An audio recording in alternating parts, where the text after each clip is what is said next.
Hello everyone, আসসালামু আলাইকুম। সবাই কেমন আছেন? আশা করি ভালো আছেন। আমিও ভালো আছি। আজকে রান্না করব কাতল মাছের মাথা দিয়ে কুরি কচু।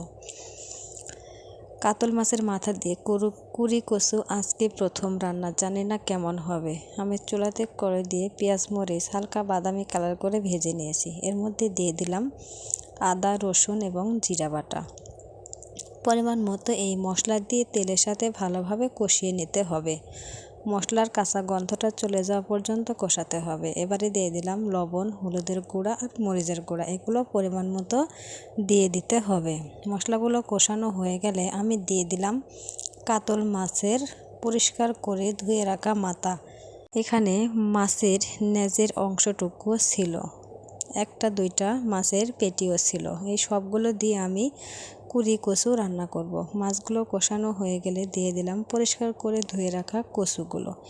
এগুলো দিয়ে আবারও 3 থেকে 4 মিনিট কষিয়ে নিতে হবে।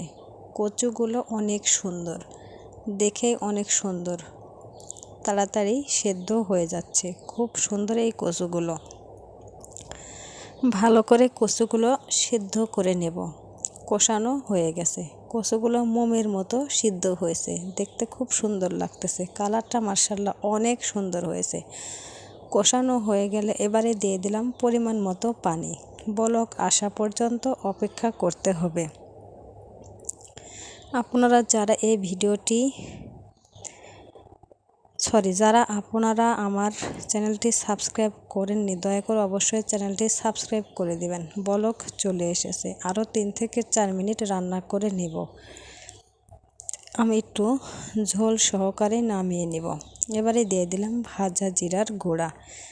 আরও 2 থেকে 3 মিনিট চুলাতে রেখে দেব। আস্তে আস্তে জাল দিতে হবে, যেহেতু তরকারিটা প্রায় হয়ে গেছে। কিছুক্ষণ চুলাতে রেখে দেব। দেখুন তো কালারটা মাশাআল্লাহ অনেক সুন্দর হয়েছে। দেখুন রেডি হয়ে গেছে কাতল মাছের মাথা দিয়ে কুরি কচুর হালকা হালকা ঝোল।